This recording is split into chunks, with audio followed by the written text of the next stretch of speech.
Hello കൂട്ടുകാരെ, നിങ്ങളെല്ലാവരും കപ്പയും ഇറച്ചിയും കഴിച്ചിട്ടുണ്ടാകും. എന്നാൽ നിങ്ങളിൽ എത്ര പേർ കപ്പയ്ക്ക് പകരം കായും ഇറച്ചിയും വെച്ച് കഴിച്ചിട്ടുണ്ട്? ഇത് വടക്കൻ ഭാഗത്ത് തൃശ്ശൂർ, ചാലക്കുടി, അങ്കമാലി ആ ഭാഗങ്ങളിൽ വയ്ക്കുന്ന ഒരു കറിയാണ്. ഇതിൻ്റെ ആവശ്യത്തിനായി ഞാൻ 1.5 കിലോയോളം പശു ഇറച്ചിയാണ് എടുത്തിരിക്കുന്നത്. അത് ഇതുപോലെ കഷ്ണങ്ങളാക്കി മുറിക്കുക. പിന്നെ ഞാൻ എടുത്തിരിക്കുന്നത് നമ്മുടെ ഏത്തക്കായ എന്ന് പറയും, പ്ലന്റൈൻ എന്ന് ഇവിടെ പറയും. ഇതുപോലെ ഡൈസ് ചെയ്ത 3 ഏത്തക്കായയാണ് ഞാൻ എടുത്തിരിക്കുന്നത്. പിന്നെ ആവശ്യത്തിനായി ഒരു സവാള, ആ ഒരെണ്ണത്തിന് പകരം 2 വേണമെങ്കിൽ നിങ്ങൾക്ക് എടുക്കാം. പിന്നെ വെളുത്തുള്ളി ഒരു 6 എണ്ണത്തോളം എടുത്ത് നടുവായിട്ട് കീറി എടുക്കുക. പിന്നെ ചെറിയ കാന്താരി മുളക് ഞങ്ങൾ നാട്ടിൽ ചെന്നപ്പോൾ കൊണ്ടുവന്നത് ഉണ്ട്, അത് ഒരു 8 എണ്ണത്തോളം എടുത്തിട്ടുണ്ട്. പിന്നെ ഇഞ്ചി ചെറുതാക്കി ഡൈസ് ചെയ്തത്. പിന്നെ കറിവേപ്പില ഫ്രോസൺ ചെയ്താണ്, കുറച്ച് കറിവേപ്പിലയും ഉണ്ട്.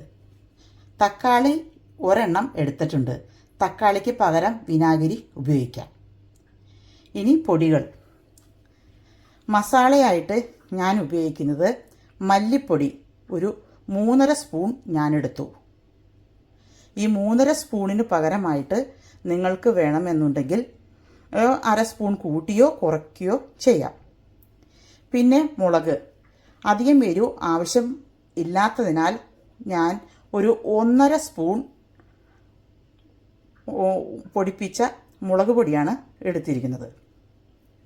പിന്നെ മല്ലിപ്പൊടി ഒരു 1/2 സ്പൂണോളം ഞാൻ എടുത്തിട്ടുണ്ട്. പിന്നെ കറി മസാലപ്പൊടി അല്ലെങ്കിൽ നമുക്ക് ഗരം മസാല എടുക്കാം, ഒരു 1/2 സ്പൂണോളം അതും എടുത്തിട്ടുണ്ട്. പിന്നെ ഏലക്കായ ഒരു 6 7 8 ആയാലും കുഴപ്പമില്ല. അതുപോലെ തന്നെ ഗ്രാമ്പൂ.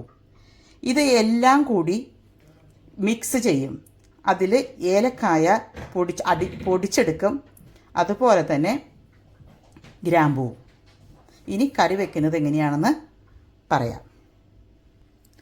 ഇനി അത് എല്ലാം കൂടി മിക്സ് ചെയ്ത് കുക്കറിൽ വെക്കുക.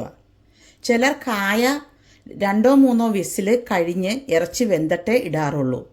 ഞാൻ പക്ഷേ അത് എല്ലാം കൂടി ഒരുമിച്ച് ഇടും. അപ്പോൾ നമ്മൾ ഊറ്റി വെച്ച് വെള്ളം പോയിട്ട് ഉള്ളതിനാൽ 1/2 ഗ്ലാസ് വെള്ളം കൂടി നമ്മൾ ഒഴിക്കണം. ഒരു 3 വിസിൽ കഴിയുമ്പോൾ നമ്മൾ തുറന്ന് നോക്കണം. അതുപോലെ തന്നെ ഉപ്പ് ഇടാൻ മറക്കരുത്. പാകത്തിന് ഉപ്പ് ഞാനൊരു 1.5 സ്പൂൺ ഉപ്പ് ഇട്ടിട്ടുണ്ട്. വെളിച്ചെണ്ണയും വേണമെങ്കിൽ ഒരു അല്പം വെളിച്ചെണ്ണയും കൂടി ഒഴിച്ച് അതുപോലെ വിനാഗിരിയും കൂടി ഒഴിച്ച് ഒന്നും കൂടി ഒന്ന് മിക്സ് ചെയ്യാം. നല്ല ടേസ്റ്റ് ഉണ്ടാകും. എന്നാൽ നമുക്ക് ഇനി അടുപ്പത്തേക്ക് വെക്കാം. അങ്ങനെ അടുപ്പത്തേക്ക് വെച്ചു. ഇനി വിസിൽ കേൾക്കുവാനായിട്ട് വെയിറ്റ് ചെയ്യുക.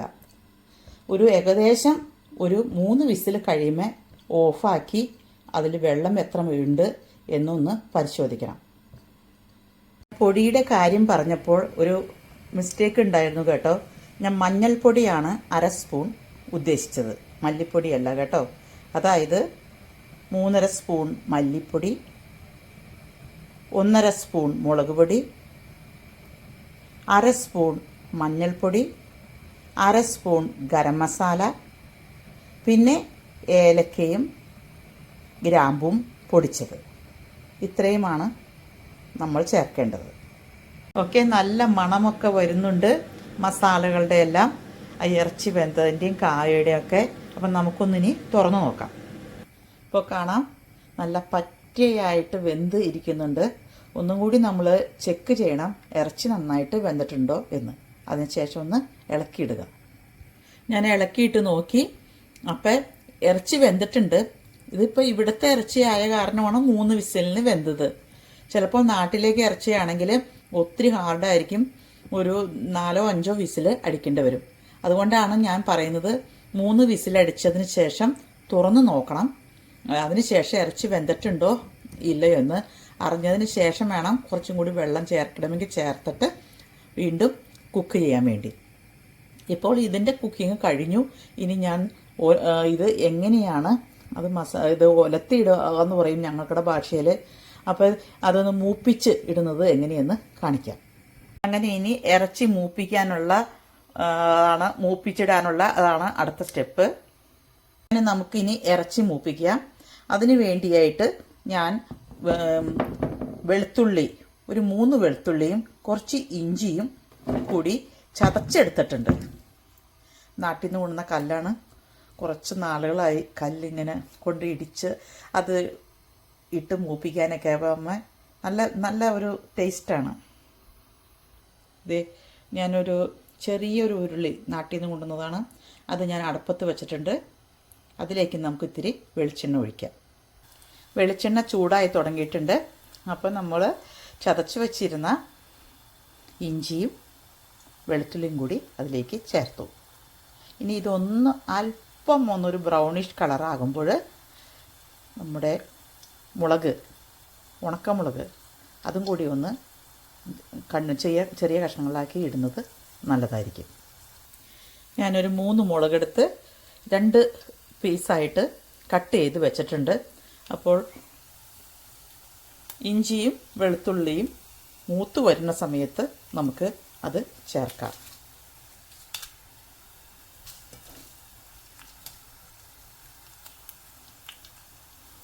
നല്ല മണമുണ്ട് കേട്ടോ. ഇവിടെ ഇതെല്ലാം മൂത്ത് വരുന്നതിൻ്റെ ഒരു പ്രത്യേക മണമുണ്ട്. എന്നിട്ട് നമ്മൾ പതുക്കെ ഒന്ന് ഇളക്കി കൊടുക്കാം.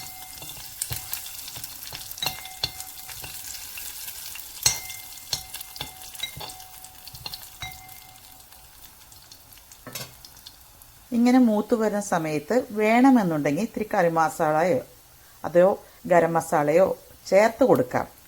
പക്ഷെ ഞാനിതെല്ലാം ചേർത്താണ് വേവിച്ചിട്ടുള്ളത്. അതുകൊണ്ട് അത് ഇനഫ് ആയിരിക്കും. പ്രത്യേകിച്ച് വീണ്ടും ചേർക്കേണ്ടത് ആവശ്യമില്ല. ഇതിനിടയിൽ ഞാൻ ചോറും വെച്ചു. നല്ല പുഴുക്കലരിയുടെ ചോറാണ്. അതും റെഡിയായിട്ട് ഇരിക്കുന്നുണ്ട്. ഇത് നന്നായിട്ട് മൂത്തു ബ്രൗൺ കളറായി. ഇനി നമുക്ക് വേവിച്ച് വെച്ചിരിക്കുന്ന ഇറച്ചിയിലേക്ക് ചേർത്ത് കൊടുക്കാം. അങ്ങനെ നമ്മുടെ ഇറച്ചിയും കായയും വെച്ച കറി അത് റെഡിയായി. അതിനോടൊപ്പം ചോറും ഇത്തിരി ബ്ലൂബെറി പിക്കിളും കൂടി കൂട്ടി കഴിച്ചാൽ അടിപൊളി. ഇത് നിങ്ങളെല്ലാവരും ഒന്ന് ട്രൈ ചെയ്യണം. അതിനുശേഷം അതിൻ്റെ മെസ്സേജുകൾ എനിക്ക് അയക്കണം, ഫീഡ്ബാക്ക്. ഓക്കെ. അങ്ങനെ അങ്കമാലി, ചാലക്കുടി, തൃശ്ശൂർ അവിടെ